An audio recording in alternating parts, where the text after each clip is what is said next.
अस्सलामुअलैकुम मेरे अजीज तलबा और तालबात। उम्मीद करता हूँ कि आप सब बखैर आफियत होंगे। मैं हूँ मोहम्मद आतिफ याकूब और आप मुझसे पढ़ रहे हैं क्लास दहम की फिजिक्स। जमात दहम की फिजिक्स में हम अपनी किताब का यूनिट नंबर 13 अपने पिछले लेक्चर के अंदर ख़त्म कर रहे हैं। यूनिट नंबर 13 में हमने इलेक्ट्रोस्टैटिक्स के बारे में जाना, यानी कि ऐसे चार्जेस के बारे में मुतालिया किया जो बिल्कुल सुकून की हालत में थे, रेस्ट पे थे। अब देखेंगे कि क्या अगर चार्जेस मोशन में आ जाएं, हरकत करना शुरू कर दें, तो उनकी मोशन को नाम दिया जाता है करंट इलेक्ट्रिसिटी, और यही आपके टाइटल है, चैप्टर नंबर 14 का नाम है। तो देखते हैं कि करंट इलेक्ट्रिसिटी में हमारे पास सीखने को क्या कुछ है। आज जितनी भी डिस्कशन करेंगे वो इलेक्ट्रिक करंट के बारे में करेंगे। देखेंगे कि इलेक्ट्रिक करंट क्या है, इलेक्ट्रिक करंट की अकसाम कितनी हैं। तो ये सब कुछ सीखने के लिए, समझने के लिए आइए चलते हैं अपने लाइट बोर्ड की जानिब। जी तो मेरे अजीज तलबा और तालिबात, जैसा कि मैं बात कर रहा था कि चैप्टर नंबर 13 के अंदर हमने पढ़ा इलेक्ट्रोस्टैटिक्स को। इलेक्ट्रोस्टैटिक्स से मुराद क्या थी? ऐसी चार्जेस के बारे में मुतालिया, ऐसे चार्जेस के बारे में स्टडी कि जो रेस्ट की हालत पे हों, साकिन हालत में हों। लेकिन क्या चार्जेस मूव नहीं कर सकते? चार्जेस मोशन नहीं कर सकते? अगर तो चार्जेस मोशन कर सकते हैं, चार्जेस एक जगह से दूसरी जगह हरकत कर सकते हैं, तो क्या उसको भी हम पढ़ सकते हैं? तो जवाब है बिल्कुल, हम उसको पढ़ सकते हैं। और जिस फिजिक्स की ब्रांच के अंदर हम हरकत करते हुए चार्जेस का मुतालिया करते हैं, उस ब्रांच को हम नाम देते हैं करंट इलेक्ट्रिसिटी। तो इससे पहले कि मैं करंट इलेक्ट्रिसिटी की तारीफ लिखूं, मैं नाम समझाऊंगा और फिर देखेंगे कि नाम के अंदर कैसे छुपा है उसका काम। करंट का मतलब, आप जब भी आपको सुनने को मिले कि करंट है, तो लाजमी याद रखिएगा कि करंट का सिर्फ और सिर्फ एक ही मतलब लिया जाता है, और वो मतलब है जी इसका बहाव।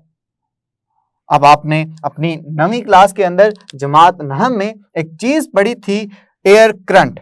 एयर करंट में आपने कहा था कि एयर करंट एक ऐसा करंट है कि जिसमें हवा के बहाव की सिमत का तयन किया जाता है।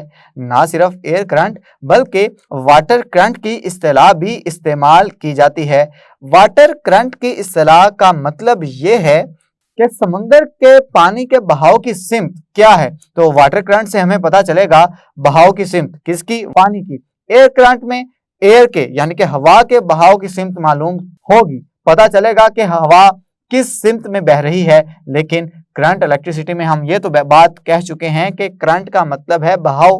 तो इलेक्ट्रिसिटी का क्या मतलब है? याद रखिएगा कि इलेक्ट्रिसिटी आपको जहां भी मिले तो समझ जाइएगा कि यहाँ पे बात हो रही है चार्जेस की, और चार्जेस कौन से होंगे? जो कि मोशन की हालत में होंगे, यानी कि चार्जेस मूव कर रहे होंगे। तो जैसे ही चार्जेस मूव करेंगे तो उसे नाम दिया जाएगा इलेक्ट्रिसिटी का। तो अब हम इस नहज पे पहुंच चुके हैं कि हम करंट इलेक्ट्रिसिटी की तारीफ अपने लफ्जों में लिख सकें, तो हम कहेंगे कि करंट इलेक्ट्रिसिटी फिजिक्स की वो ब्रांच है कि जिसके अंदर हरकत करते हुए चार्जेस का मुतालिया किया जाता है। तो चलें हम यहाँ पे इसकी तारीफ लिख लेते हैं। हम तारीफ में ये लिखेंगे कि फिजिक्स की वो ब्रांच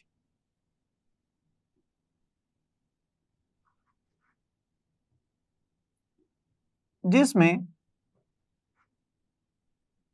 हरकत करते हुए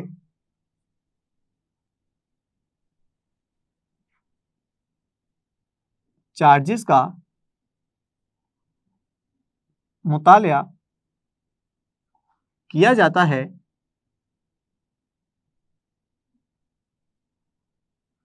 करंट इलेक्ट्रिसिटी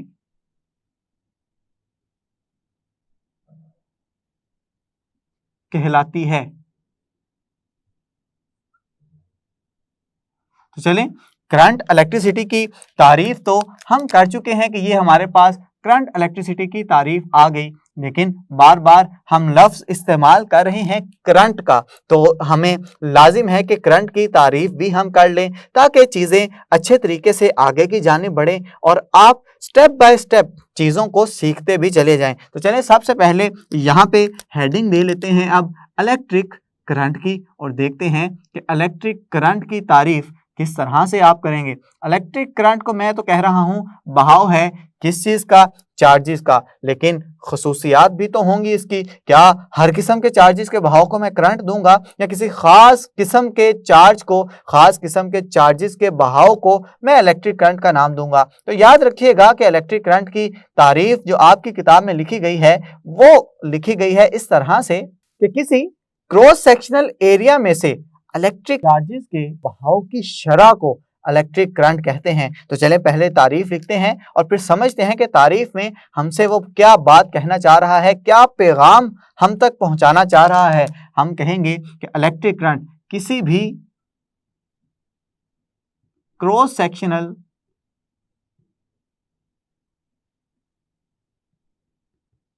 एरिया में से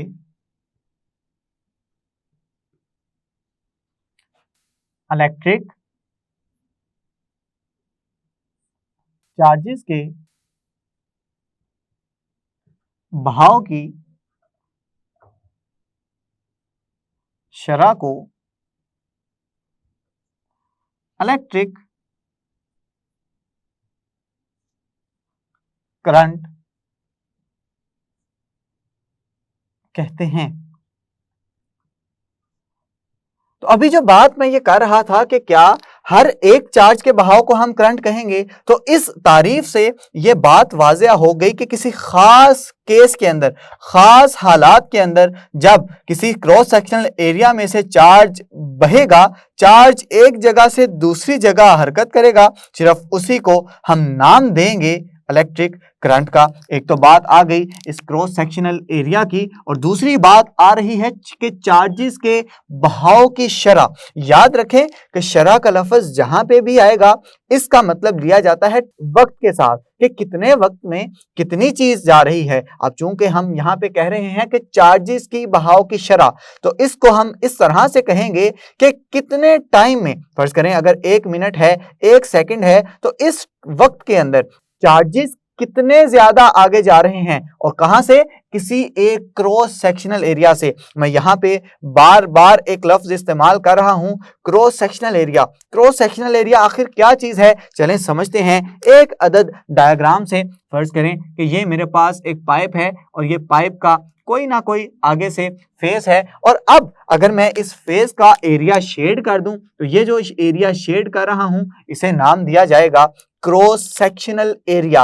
अब अगर यहाँ पे इस पाइप के अंदर, इस कंडक्टर के अंदर चार्जेस मौजूद हों कुछ इस जगह इस तरह से, तो फर्ज करें यहाँ पे जो चार्जेस हैं वो पॉजिटिव चार्जेस हैं, और ये पॉजिटिव चार्जेस हरकत करते हुए इस क्रॉस सेक्शनल एरिया के अंदर से गुजर जाएं, अंदर से बह जाएं, तो मैं कहूँगा कि इस क्रॉस सेक्शनल एरिया में से 1 सेकंड में, 1 यूनिट वक्त में जितने चार्जेस इस क्रॉस सेक्शनल एरिया से जाएंगे उसको नाम दिया जाएगा इलेक्ट्रिक करंट का। अब हम चूंकि तारीफ कर चुके हैं, समझ भी चुके हैं, तो अब हम इसका फार्मूला लिखने के भी काबिल हो गए। तो चलें हम यहाँ पे हेडिंग देंगे कि फार्मूला क्या बनता है इलेक्ट्रिक करंट का।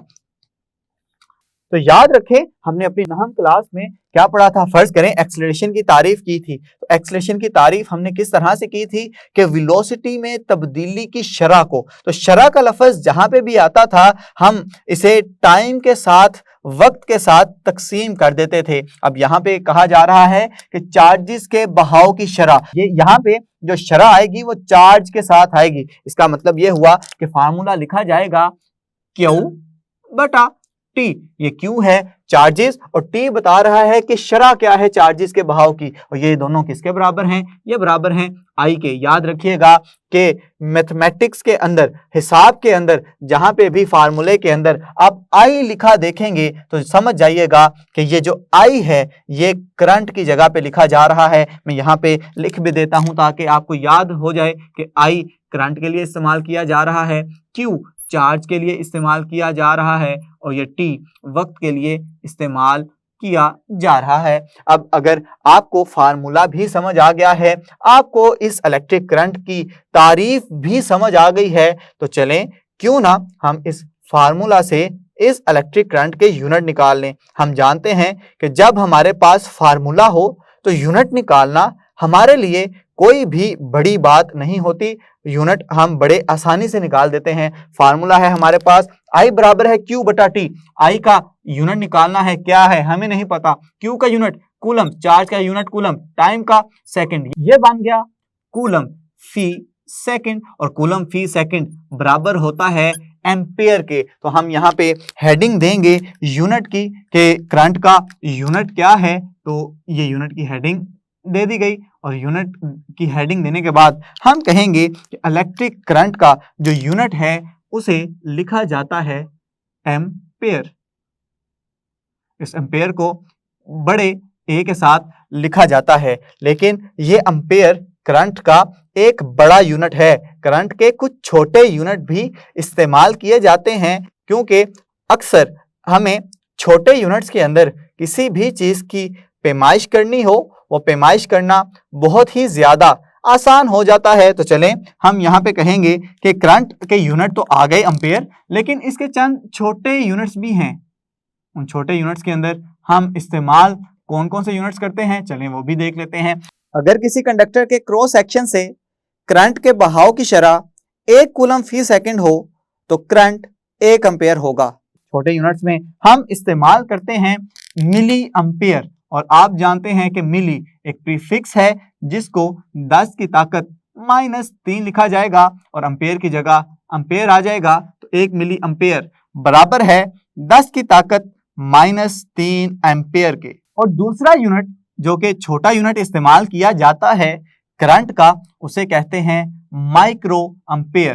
तो माइक्रो आप जानते हैं प्रीफिक्स है, और ये बराबर होता है 10 की ताकत -6 के, और एम्पेयर फिर वैसे का वैसा ही लिखा जाएगा। इसको हम म्यू पढ़ते हैं, और ये म्यू बराबर होता है, इसको पढ़ा जाता है माइक्रो, और ये जो छोटा m है इसको पढ़ा जाता है मिली। तो आपने इसको भी याद रखना है। वो अक्सर ये कसीरुल इंतखाबी सवाल में पूछ लेता है कि बताएं 1 मिली एम्पेयर कितने एम्पेयर के बराबर है। तो उसको हमने देख लिया है कि वो 10 की ताकत -3 एम्पेयर के बराबर है, और इसी तरह से माइक्रो ये बराबर है 10 की ताकत -6 एम्पेयर के। तो इस तरह से हमने इलेक्ट्रिक करंट को भी देख लिया, इलेक्ट्रिक करंट के यूनिट्स भी पढ़ लिए, फार्मूला भी पढ़ लिया, और यूनिट्स के अंदर छोटे यूनिट्स भी हम लोगों ने पढ़ लिए।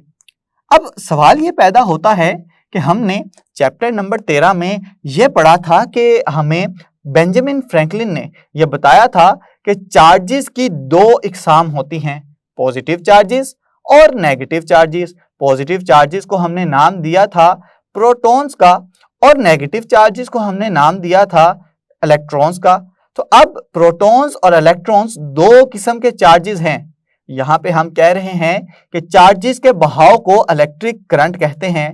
तो क्या करंट की भी कुछ इकसाम है? तो जी हाँ, करंट की भी चार्जेस के लिहाज से 2 अकसाम होंगी। एक ऐसा करंट होगा जो कि पॉजिटिव चार्जेस के बहाव की वजह से होगा, और एक ऐसा करंट होगा जो कि नेगेटिव चार्जेस के बहाव की वजह से होगा। तो चलें सबसे पहली करंट की जो एक किस्म है, जो टाइप है, उसके बारे में जानते हैं। उसको नाम दिया जाता है कन्वेंशनल करंट। अब ये कन्वेंशनल करंट क्या है? कन्वेंशन याद रखिएगा, कन्वेंशन का अगर मैं उर्दू तर्जमा करूं तो कन्वेंशन का मतलब लिया जाता है रिवायत, रिवाज। अब कन्वेंशनल करंट ये क्यों इसका नाम पड़ा, इसको अभी थोड़ी देर में देखते हैं। लेकिन कन्वेंशन जब भी आपके जहन में आए, कन्वेंशनल करंट आपको कहीं लिखा हुआ समझ आ जाए, लिखा हुआ आपको मिल जाए, नजर आ जाए, तो आप कहेंगे कन्वेंशनल करंट एक ऐसा करंट है जो कि सिर्फ और सिर्फ पॉजिटिव चार्जेस के बहाव की वजह से हो रहा है। तो चलें इसकी तारीफ पहले लिख लेते हैं और फिर समझते हैं कि इसकी सिमत किस जानिब होगी। तो इसकी तारीफ हम कुछ इस तरह से करेंगे कि वो करंट जो पॉजिटिव चार्जेस की वजह से बैटरी के पॉजिटिव टर्मिनल से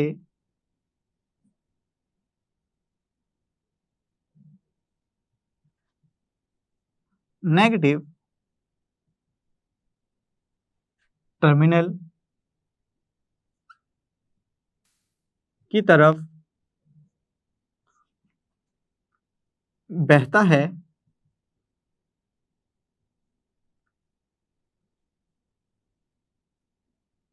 कन्वेंशनल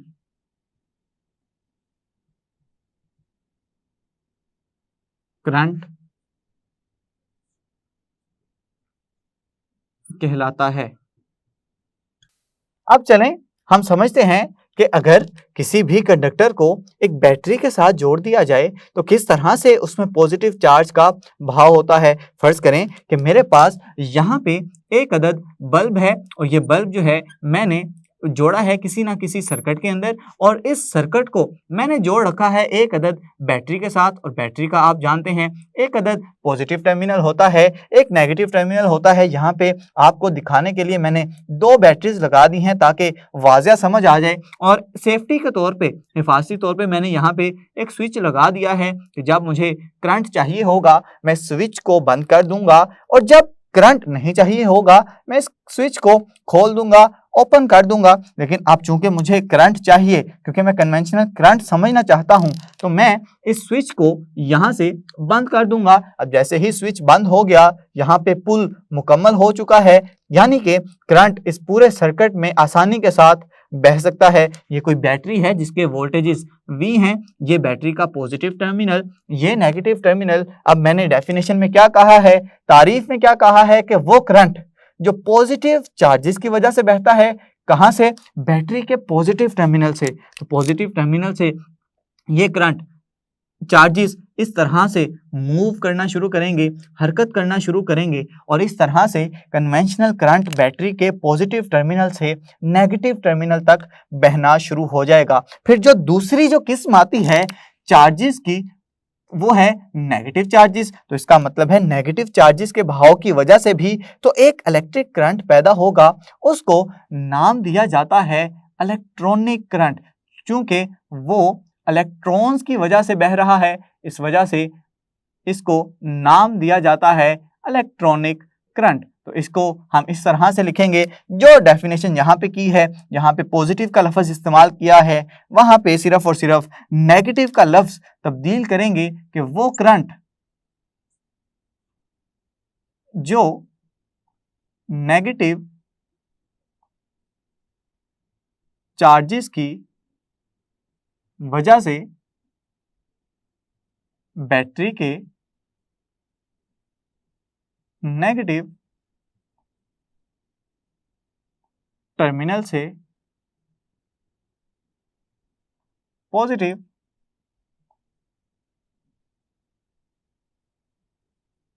टर्मिनल की तरफ बहता है उसे इलेक्ट्रॉनिक करंट कहते हैं। अब इसके लिए भी हमने सर्किट डायग्राम से चीज़ समझ ली है तो चलें फर्ज कर लें कि यहाँ पे मेरे पास एक अदद बल्ब मौजूद है और ये बल्ब लगा हुआ है किसी भी सर्किट के अंदर। इस सर्किट को जोड़ूंगा बैटरी के साथ, बैटरी के ये आगे मेरे पास पॉजिटिव और नेगेटिव टर्मिनल और ये बैटरी के आगे एक मैंने हिफाजती तौर पे लगाया हुआ है एक अदद स्विच और इस तरह से मेरा सर्किट मुकम्मल हो गया। जब मैं चाहता हूं कि यहाँ पे करंट बहे तो मैं इस सर्किट को मुकम्मल कर दूंगा, स्विच को बंद कर दूंगा। तो स्विच जैसे ही बंद हो गया तो इस बैटरी से जो कि V पोटेंशियल की है, ये बैटरी का आ गया पॉजिटिव टर्मिनल, ये आ गया नेगेटिव टर्मिनल। तारीफ पढ़ें, तारीफ में कहा जा रहा है कि ये जो करंट है ये नेगेटिव चार्जेस के बहाव की वजह से है और ये बैटरी के नेगेटिव टर्मिनल से होता हुआ जाएगा बैटरी के पॉजिटिव टर्मिनल के पास। तो ये देखें कि यहाँ पे करंट की जो सिमत है ये एंटी क्लॉकवाइज है, यहाँ पे करंट की सिमत क्लॉकवाइज है। तो इसका मतलब ये हुआ कि कन्वेंशनल करंट और इलेक्ट्रिक करंट दोनों मिकदार में एक बराबर होंगे, लेकिन सिर्फ और सिर्फ इनकी सिमत का फर्क होगा। अब मैंने ये कहा था कि कन्वेंशनल करंट ये इसको कन्वेंशनल करंट क्यों कहते हैं? क्या रिवायत है? ये मैंने रिवायत का लफ्ज भी इस्तेमाल किया। जब पहले पहल करंट का तस्वुर आया तो बस एक ही किस्म के चार्जेस के बारे में इंफॉर्मेशन थी, एक ही किस्म के चार्जेस के बारे में मालूमात थी और वो चार्ज था पॉजिटिव चार्ज। अब वक्त के गुजरने के साथ साथ जैसे ही इंसान का इल्म बढ़ता चला गया तो जे थॉमसन ने पहली दफा इलेक्ट्रॉन को दरियाफ्त किया और उसने ये बात बताई कि कंडक्टर के अंदर मौजूद जो चार्जेस हैं वो इलेक्ट्रॉन्स हैं और उसके अंदर जो करंट पैदा होता है वो भी इलेक्ट्रॉन्स की मोशन की वजह से पैदा होता है। लेकिन अब चूंकि कन्वेंशन पढ़ चुकी थी, रिवायत पढ़ चुकी थी कि आपने हाई पोटेंशियल से लो पोटेंशियल की तरफ जाना है, तो उन्होंने इस करंट को एक रिवायत के तौर पे इस्तेमाल किया। लेकिन आपने ये बात याद रखनी है कि असल करंट कंडक्टर में इलेक्ट्रॉन्स की वजह से पैदा होता है। अब जानते हैं कि बैटरी का पॉजिटिव टर्मिनल हाई पोटेंशियल पे लिया जाता है, ज्यादा पोटेंशियल पे लिया जाता है और बैटरी का नेगेटिव टर्मिनल कम पोटेंशियल यानी कि लो पोटेंशियल वाला इलाका कहलाता है और कुदरती तौर पे चीजें ज्यादा पोटेंशियल से कम पोटेंशियल की तरफ जाती दिखाई देती हैं। इस वजह से जो पुराने साइंसदान थे कि जिन्होंने इस कन्वेंशनल करंट को बयान किया था, इसकी बुनियाद रखी थी, उन्होंने भी इस चीज पे मुत्तफिक होकर ये चीज बयान दिया था कि चूंकि दुनिया की हर चीज हाई पोटेंशियल से लो पोटेंशियल की तरफ आती है तो चार्जेस भी पॉजिटिव टर्मिनल यानी कि हाई पोटेंशियल से लो पोटेंशियल की तरफ आएंगे। तो इस वजह से उन्होंने कन्वेंशनल करंट और इलेक्ट्रॉनिक करंट बता दिया। ये कन्वेंशनल करंट आपके इलेक्ट्रिक करंट के टॉपिक से आगे है, लेकिन चूंकि करंट की बात चल रही थी तो मैंने मुनासिब समझा कि करंट के अंदर करंट की अकसाम भी बता दूं। अब सवाल ये पैदा होता है कि कंडक्टर के अंदर क्या चार्जेस मौजूद नहीं होते? अगर तो चार्जेस मौजूद हैं तो क्या जरूरत पड़ी है बैटरी लगाने की? क्या करंट सिर्फ बैटरी के लगाने की वजह से ही पैदा हो सकता है या बैटरी के बगैर भी पैदा हो सकता है? ये वो सवालात हैं जो कि मैं आज के लेक्चर में छोड़ रहा हूं और इसका जवाब दूंगा अपने आइंदा आने वाले वीडियो लेक्चर में। उम्मीद करता हूं कि ये सारी बातें जो आज करंट के बारे में हुई हैं ये आपको समझ आ गई हैं। इन बातों को आपने याद रखना है और वह सवाल जिस पे आज ये लेक्चर छोड़ रहा हूं कि क्या बैटरी के लगाने से ही करंट बहेगा या बैटरी के बगैर भी कंडक्टर के अंदर चार्जेस हरकत कर सकते हैं और चार्जेस की हरकत की वजह से करंट पैदा हो सकता है कि नहीं पैदा होगा? इस बात को हम जारी रखेंगे अपने आइंदा वीडियो लेक्चर में। तो मैंने ये दो डायग्राम तो आपके सामने बना दी हैं, तो चलें अब इनको बता भी देते हैं कि ये जो है कन्वेंशनल करंट की है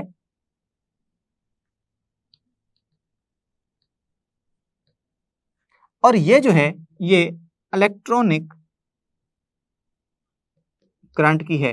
तो इस तरह से आपने इसकी लेबलिंग भी कर देनी है ताकि आप चीजें आसानी के साथ वाज़िया कर सकें, इसको बयान कर सकें। जी तो मेरे अजीज तलबा और तालबात, उम्मीद करता हूं कि इलेक्ट्रिक करंट के बारे में जितनी भी इस्तिलाहात थी आपको समझ आ चुकी हैं। इलेक्ट्रिक करंट क्या होता है, कन्वेंशनल करंट क्या है, इलेक्ट्रॉनिक करंट क्या है, एम्पेयर क्या है, ये सारी चीजें आप आज सीख चुके हैं। मजीद इसी सफर को आगे बढ़ाएंगे और देखेंगे कि करंट को बहने के लिए बैटरी की जरूरत क्यों होती है। ये सीखेंगे अपने आइंदा आने वाले वीडियो लेक्चर में। तब तक के लिए अपना बहुत सा ख्याल रखें, अपने से ज्यादा दूसरों का। खुश रहें, खुशियां बांटें। अल्लाह हाफिज।